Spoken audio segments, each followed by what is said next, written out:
On the 20th of April, 1992, 5 months after Freddie Mercury's death, Wembley Stadium held the Freddie Mercury Tribute Concert. 72,000 people, a broadcast reaching an estimated 1 billion viewers. David Bowie was there. He was 45 years old. He had known Freddie Mercury since the early 1970s, had made a record with him, Under Pressure, 1981. He took the stage with Annie Lennox and performed Under Pressure, the song he and Freddie Mercury had built across 72 hours in a Montreux studio 11 years before. The song ended, and David Bowie got down on his knees, on the stage at Wembley, in front of 72,000 people and 1 billion viewers. He knelt. He bowed his head. He appeared to pray quietly, briefly, with the specific privacy of someone doing something very personal in a very public place. He rose. He left the stage. He has never explained what happened in that moment. The footage has been watched millions of times. The question has been asked in every form it can be asked. David Bowie said nothing about it. Not then. Not in the 30 years before his own death in 2016. Nothing. Under Pressure was made in July 1981 at Mountain Studios in Montreux, the studio Queen owned and that Freddie Mercury would use for his final recordings. Bowie and Queen were there at the same time, by a coincidence that became something else. They spent approximately 72 hours building the song. Two very large musical personalities, two performers at the peak of their powers. The result went to #1. It was also a song that Bowie described with a specific ambivalence. He felt Freddie Mercury's voice had dominated the finished record in a way that shifted it from what Bowie had understood it to be. He said this carefully, without rancor. Freddie Mercury said very little publicly about Under Pressure in the years after its release. The song existed between them as a shared achievement and a site of unresolved creative tension. And in 1992, 5 months after Freddie Mercury's death, David Bowie took the song onto the stage at Wembley. The tribute concert required the performers to be present not simply as musicians, but as witnesses, people who had known Freddie Mercury and who were present at the specific public occasion of his being remembered. For David Bowie, the demands were particular. He was not a member of Queen, but he had shared something with Freddie Mercury that was specific, the creative encounter that had produced Under Pressure, the quality of contact between two people who were each, in their own domain, genuinely extraordinary. The choice to perform Under Pressure was the choice of someone who understood what they were bringing to the stage, not simply a song, but the specific creative object that had existed between him and Freddie Mercury, now being returned to the place where Freddie Mercury had performed it. He chose Annie Lennox, whose voice carried the specific power the performance required, and he stood on the stage at Wembley and performed the song he and Freddie Mercury had never fully resolved, in the presence of 72,000 people who had come to say goodbye to the person on the other side of the unresolved. He performed the song that he and Freddie Mercury had never fully resolved, in the presence of 72,000 people who had come to say goodbye to the person who was on the other side of the unresolved resolution. The song ended, and David Bowie got down on his knees. Whatever he was doing in that moment, whatever the specific content of the kneeling, the bowing of the head, the quiet that he brought to that most public of public stages, he was doing it at the conclusion of that specific performance. The song that had existed between them, now performed without Freddie Mercury, and at the end of it, the kneeling. The people in the stadium saw it.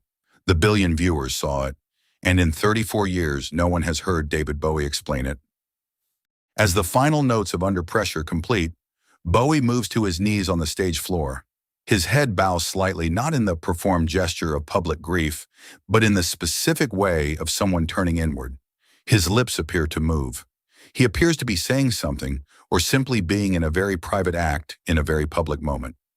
The duration is brief seconds, not the extended gesture of someone performing grief for cameras. Then he rises and leaves the stage with the composure of someone who has done what they came to do. What has been noted by people who have watched the footage carefully is the quality of the kneeling. It does not look theatrical. It does not look like stage business that a performer at Bowie's level would deploy for effect. It looks private. It looks like something that came from inside the moment rather than from a decision about how to appear inside the moment. What David Bowie said publicly about Freddie Mercury between 1991 and his own death in 2016 is a sparse and carefully selected record. He described Freddie Mercury as the most distinctive rock vocalist of his generation. He described the Under Pressure sessions as one of the most interesting collaborative experiences of his career. He said in one interview that Freddie Mercury's death had affected him more than he had expected, given that they had not been close in the everyday sense. They had not been friends the way Freddie Mercury was friends with his inner circle. They had been two performers who had shared a specific creative moment and who had maintained the mutual recognition that such a moment creates. Bowie said the loss of that recognition, knowing there was no longer someone in the world who had been on the other side of Under Pressure, was a specific and particular loss. He never addressed the kneeling directly. We do not know why David Bowie knelt at the end of Under Pressure on the 20th of April, 1992.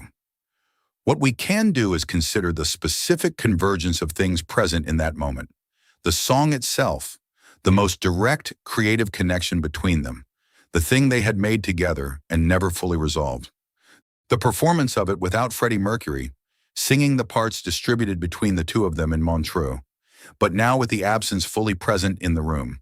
The 72,000 people, the weight of a public occasion of grief, and the stage itself, Wembley, where Freddie Mercury had been most fully himself in front of the world. All of these things were present simultaneously when Under Pressure ended and David Bowie went to his knees. We do not know which combination produced the gesture. We know the gesture happened, and the person who made it took it with him and did not leave it on the stage for the world to have. He took it with him and did not leave it on the stage for the world to have. 34 years. Every journalist who asked, every interviewer who approached the subject from a different angle, every context in which the question of the tribute concert came up and in which the kneeling was visible in the footage. David Bowie said nothing about it.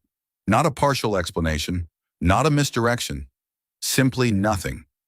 In a career defined by the deliberate management of what was revealed and what was kept, the kneeling at Wembley is one of the things he kept. It was his. He performed it in public and then took it back. The world has the image. It has always had the image.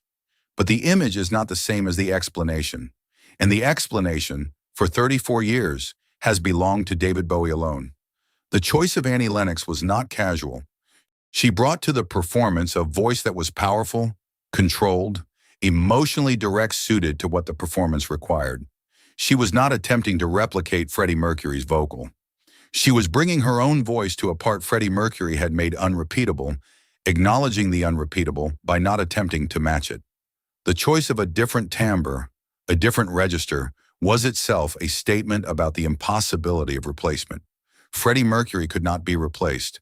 The performance was not a replacement. It was a tribute in the form of bringing something new and fully committed to the space that had been left. And within that, David Bowie performed his parts. The parts that had been his in 1981. Recorded across 72 hours in Montreux, with the person now being remembered in this stadium, he performed them.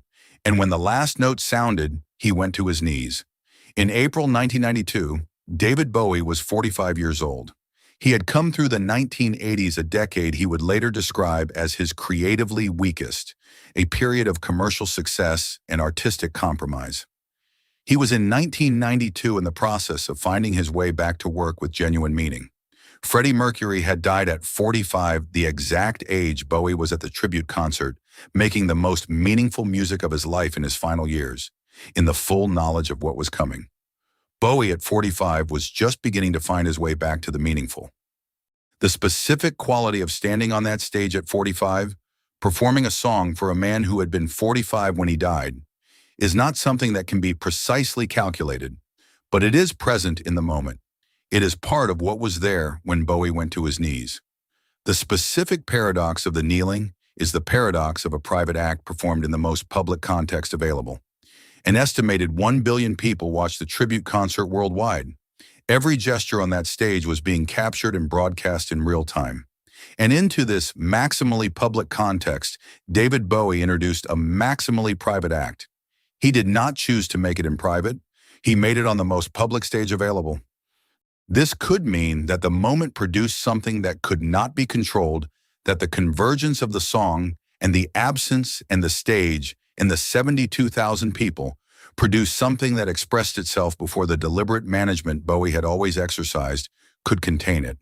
Or it could mean the kneeling was a deliberate choice, a decision to make the private act public, to mark the occasion with a gesture that would be seen. We do not know. He never said. Both remain possible. Both remain possible. The uncontrolled and the deliberate, the private and the public, the moment that escaped the management and the moment that was itself a form of management, all of these remain possible readings of what happened when David Bowie went to his knees at the end of Under Pressure at the Freddie Mercury Tribute Concert on the 20th of April, 1992. This is the specific quality of the not explaining. It keeps all the readings alive. If Bowie had explained the kneeling, one reading would have been confirmed and the others would have been closed. By not explaining, he left every reading available. The moment remains what it was, something that happened, something that was seen, something that was his, and the world has been reading it in every available way for 34 years. After the kneeling, David Bowie left the stage. The concert continued. Brian May performed. Roger Taylor performed.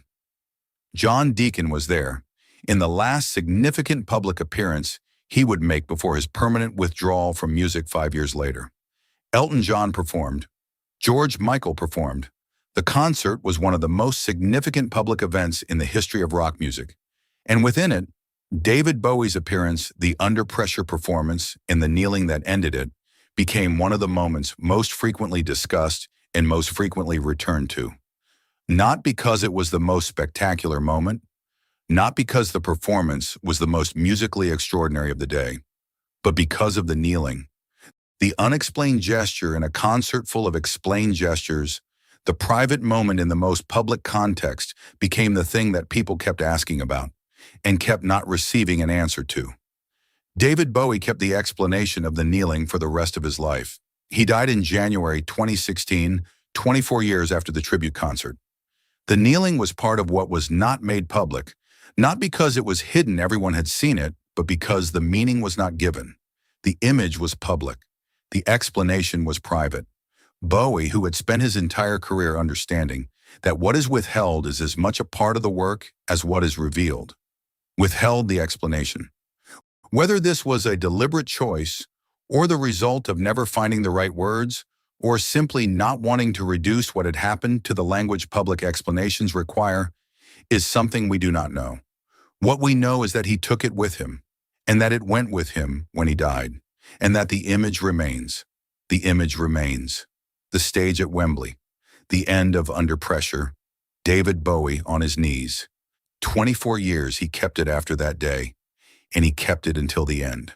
The people who were in the stadium saw it and took their readings home with them. The billion viewers formed their own understanding of what it meant. The footage has been watched and described and analyzed and discussed for 34 years. And every description, every analysis, every discussion has arrived at the same place. We do not know. He did not say, the image is there. The explanation is not. This is the specific quality of the thing David Bowie kept from the tribute concert stage, not private in the sense of hidden, but private in the sense of his. He performed it. He took it back. He kept it. And the world has been living with the image without the explanation for 34 years. It has been enough. The image has been enough. But the question has not gone away. On the 20th of April, 1992, David Bowie performed Under Pressure with Annie Lennox at the Freddie Mercury Tribute Concert at Wembley Stadium. At the end of the song, he got down on his knees. He appeared to pray. He rose and left the stage. He never explained the gesture, not in any of the interviews he gave in the 24 years between the tribute concert and his death in January 2016. The footage exists. It has been watched millions of times. The question has been asked in every form. The answer has never arrived. What remains is what remained after every performance David Bowie gave across 5 decades. The thing he made and the part of it he kept. The song was Under Pressure. The song existed between him and Freddie Mercury from the 72 hours in Montreux in 1981 to the moment it was performed without Freddie Mercury on the stage at Wembley. The kneeling was at the end of that performance. It was the end of something. What it was the end of what was being completed or acknowledged or released in that gesture on the stage was something that only David Bowie knew. And David Bowie, who spent his life understanding that the most powerful things are the things that are not fully explained, did not explain this one. He got to his feet. He walked off the stage. He took it with him, and the image stayed.